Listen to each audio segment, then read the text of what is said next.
Welcome to Newsbeacon, your trusted source for breaking headlines, global insights, and sharp analysis from around the world. If you're new here, don't forget to hit that subscribe button and turn on notifications so you never miss an update. A new and troubling chapter has opened in US-Canada relations, not over trade disputes or border security, but over something even more fundamental: fresh water.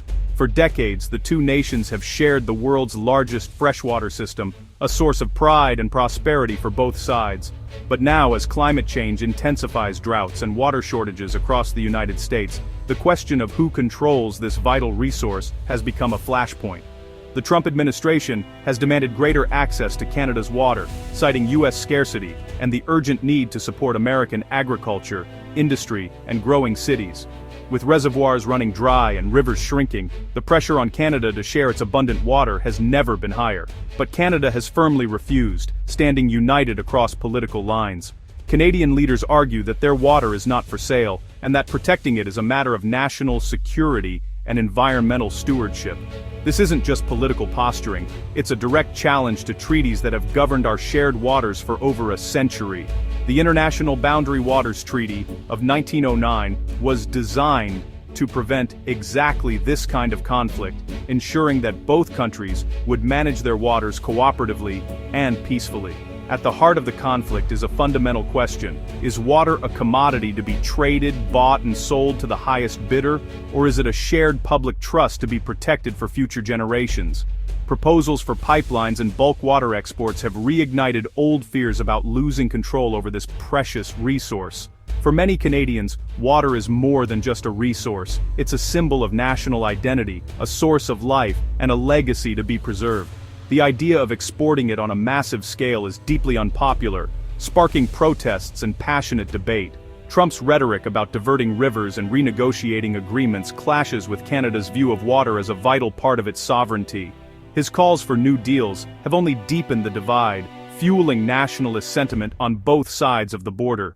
The standoff forces both nations to confront the future of their most precious resource and the very character of their relationship. Will they find a way to cooperate, or will water become the wedge that drives them further apart? The world is watching to see if cooperation or conflict will define the next chapter in US-Canada relations, as the stakes for both countries and the planet have never been higher.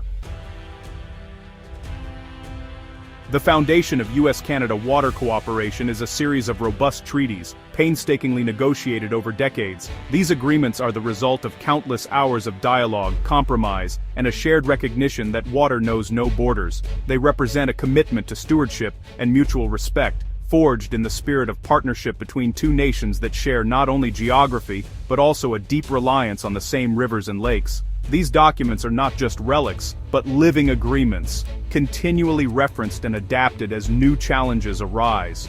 They serve as blueprints for cooperation, guiding both countries through droughts, floods, and the ever-changing demands of modern society. The 1909 Boundary Waters Treaty established the International Joint Commission, a unique body designed to prevent and resolve disputes over shared waters.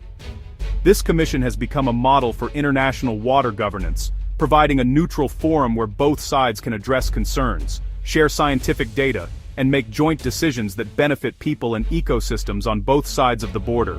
The Great Lakes, holding 20% of the world's fresh surface water, are protected by the Great Lakes Water Quality Agreement and the Great Lakes Compact, which strictly prohibit diversions. These agreements ensure that the lakes remain a source of drinking water, recreation, and economic opportunity for millions, while also safeguarding delicate ecosystems from overuse and pollution. The Columbia River Treaty of 1964 manages flood control and hydropower, with Canada building dams that benefit both nations. This treaty has helped prevent devastating floods and provided reliable, renewable energy, demonstrating how shared management can turn potential conflict into lasting benefit. These treaties are more than contracts. They're a shared vision that recognizes rivers and lakes can't be divided by borders. Water flows freely, connecting communities, economies, and natural habitats, regardless of political lines on a map. They require ongoing cooperation, not unilateral action, for mutual survival and prosperity. Scientists, engineers, and policymakers from both countries work side by side, monitoring water quality, managing resources, and responding to new threats like climate change and invasive species. This legacy of respect and shared responsibility is now under direct threat from U.S. demands. Political pressures, population growth, and shifting priorities are testing the strength of these historic agreements, raising difficult questions about the future of cross-border water management. The question remains, will these hard-won agreements endure, continuing to protect our shared waters for generations to come? Or will they be swept aside by short-term interests and political pressure? The answer will shape the fate of our rivers, our lakes, and the communities that depend on them. Shared waters are the backbone of both nations' economies and communities. The Great Lakes provide drinking water to over 40 million people and support industries from shipping to tourism. The Columbia River powers 40% of U.S. hydropower and irrigates vast farmland, fueling an $8 billion agricultural sector. For indigenous nations, these waters are sacred, central to culture and survival. Ecologically, these systems are irreplaceable, home to rare wetlands, salmon runs, and diverse wildlife. The treaties were designed to protect both human and natural communities. The push for massive diversions ignores these realities, treating living systems as mere plumbing. The stakes are not just economic, they're cultural and ecological too.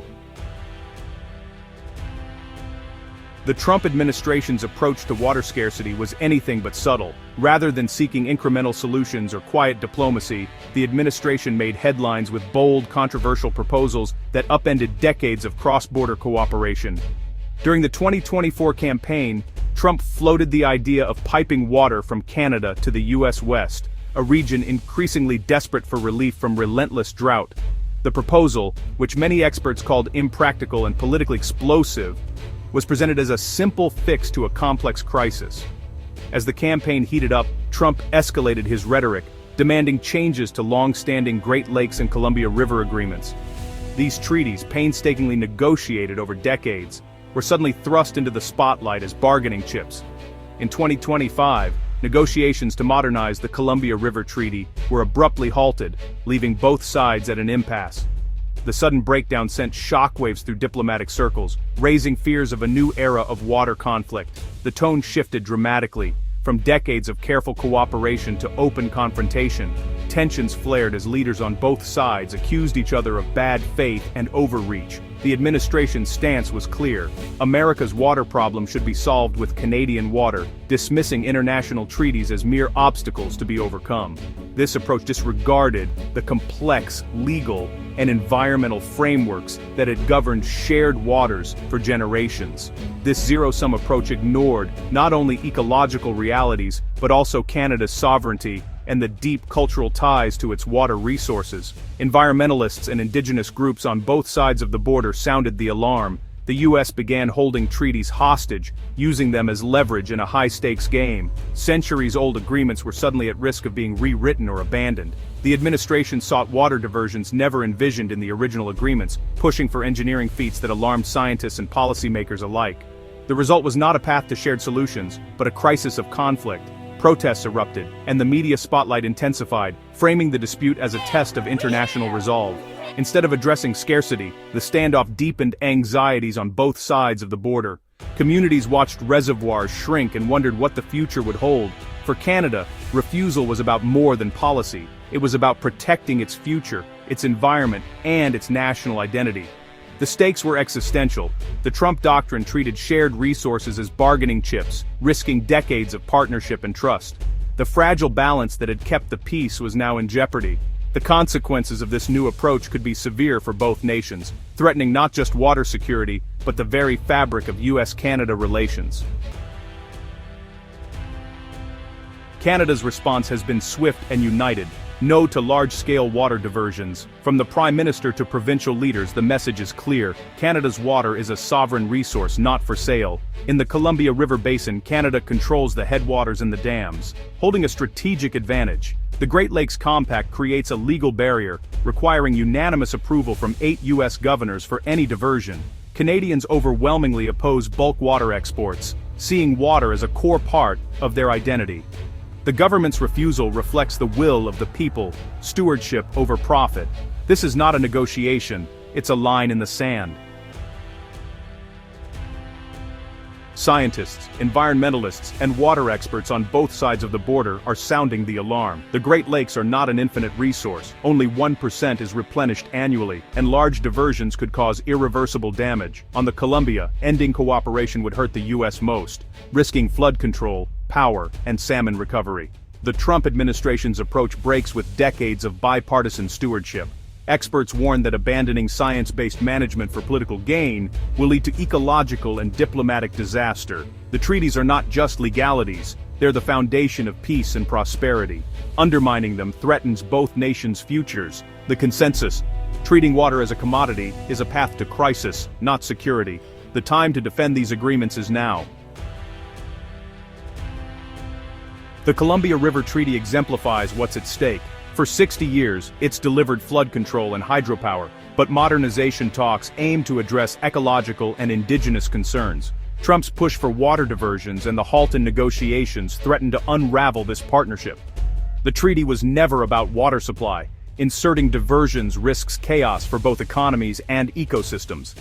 If the treaty collapses, the U.S. faces greater flood risk, power instability, and ecological harm, especially to salmon and tribal rights. Canada, as the upstream nation, holds the leverage and little incentive to concede. The U.S. risks losing a successful partnership, with both sides suffering the fallout. The future of the river and the relationship hangs in the balance. The Great Lakes Compact is the legal fortress protecting the world's largest freshwater system. It forbids diversions, requiring unanimous consent from 8 states, an almost insurmountable barrier. Trump's threats can't dissolve the compact, but they can sow division and legal chaos. Breaching the compact would devastate lake levels, wetlands, water quality, and shipping. The idea of piping water to the southwest is an ecological nightmare, not a solution. The governors hold the keys, but grassroots pressure is mounting to defend the lakes. The compact was built for this moment. Will it hold? The coming months will test the region's unity and resolve. North America faces a defining moment. The U.S. demand for Canadian water has turned a quiet issue into a diplomatic crisis. The outcome will set a global precedent as water scarcity grows. Will we choose conflict or cooperation? Canada's sovereignty is non-negotiable, and further U.S. pressure risks lasting damage to a historic partnership. The real solution lies in conservation, efficiency, and respecting ecological limits, not draining a neighbor's lifeblood. This is a fight for the soul of the continent. Water as a commodity or a shared trust. Our future depends on defending the promise of cooperation and stewardship.